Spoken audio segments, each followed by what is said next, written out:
ces témoignages sont une forme de louange. La louange est composée de plusieurs éléments. Alléluia. Quand l'Éternel dit louez-moi, c'est pas seulement chanter ou danser. Amen. Amen. Contrairement à ce qu'on croit.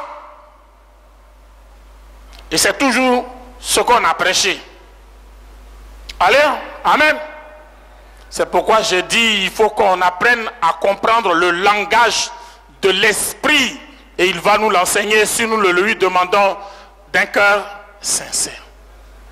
Parce que louer Dieu ou louer quelqu'un, qu'est-ce que ça veut dire? C'est... Oui? Pardon? Dire de bonnes choses, vanter ses mérites, ses qualités, en quelque sorte, c'est le vendre. Amen.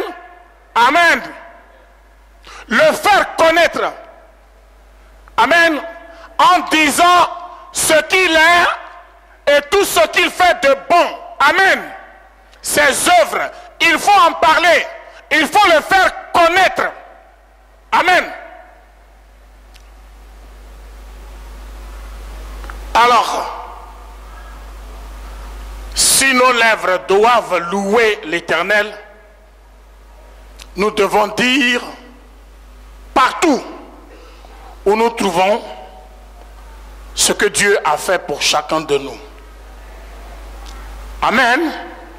Quand ta bouche s'ouvre, que ce soit pour parler des merveilles de l'Éternel. Amen. Car c'est pour connaître cette vérité que Christ est venu mourir à la croix. Amen. C'est pour que le pécheur puisse se réconcilier avec Dieu et le connaître, marcher avec lui afin de sortir du désert. Alléluia.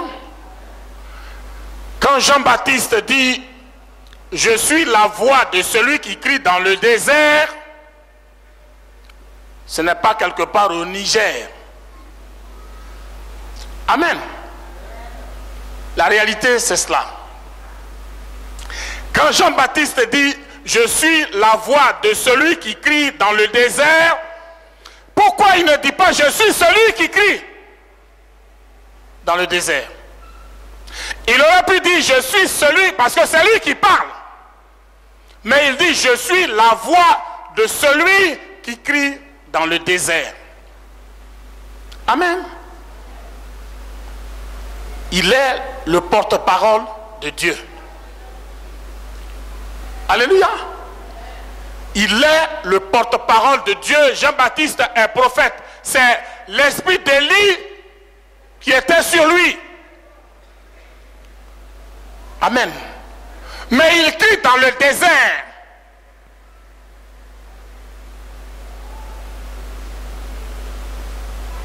Le désert, ce n'est pas dans le Sahara ou le désert du Gobi pour ceux qui ont vu, qui sont déjà allés en Mongolie.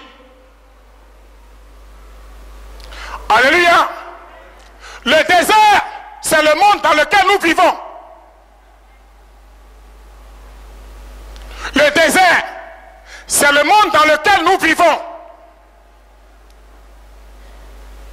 Depuis que Adam et Ève ont chuté, ils ont quitté le paradis. Amen. Et voici, ils se sont retrouvés dans le désert.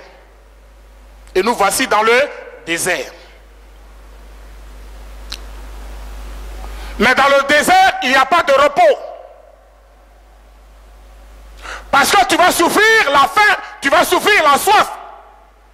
Et il t'appartient d'aller chercher un cours d'eau quelque part. Amen. Même si tu es épuisé, tu dois marcher. Parce que tu ne trouveras pas de secours. Non? Ah oui, parce que tous ceux qui sont dans le désert sont frappés des mêmes maux. Alors qui peut secourir son ami? Qu'est-ce qu'on fait? On marche, on se dépasse, mais on ne se voit même pas. Alléluia. Qu'est-ce qui se passe dans ce monde-là? Vous ne voyez pas les hostilités? Vous ne voyez pas? Alléluia. Et ce que le Seigneur désire, c'est que désormais, chacun de nous fasse connaître son nom, son amour, sa miséricorde, sa bonté, sa fidélité à son frère, à sa sœur. C'est à cela que le Seigneur nous a appelés et nous appelle.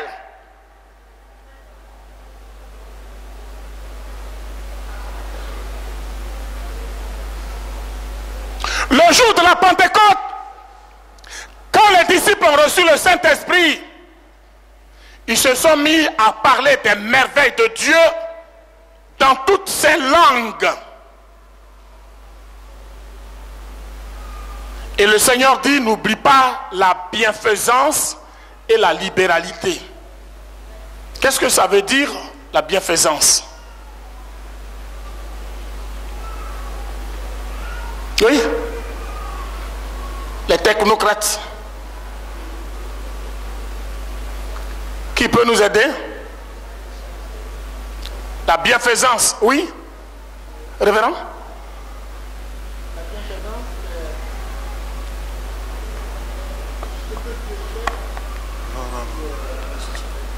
La bienfaisance.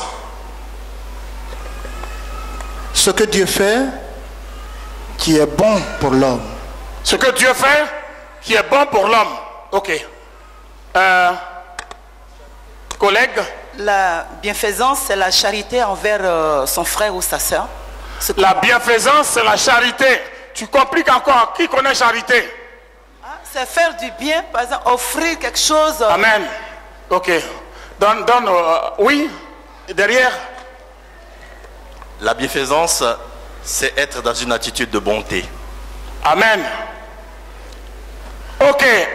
Et la libéralité?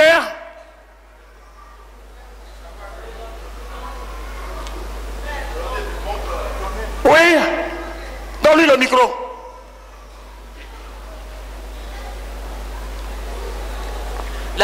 La libéralité, c'est-à-dire moi, par exemple, je prends une enveloppe, je fais le don à papa. Ça s'appelle... Tu fais quoi? C'est-à-dire, Tu fais? Je fais le cadeau. Oui. Bon, que ce soit l'argent ou n'importe quoi, je donne à l'une sœur, à quelqu'un. Amen. Ça s'appelle le don de libéralité. Amen. Le don de libéralité inclut la générosité. Amen. Quelqu'un qui a le don de libéralité, il donne facilement, il donne sans compter, il donne sans calculer. Il est généreux. Amen. Mais quelqu'un qui a le don de libéralité, quand il donne, il a la joie. C'est surtout ça. C'est important. Quelqu'un qui a le don de libéralité,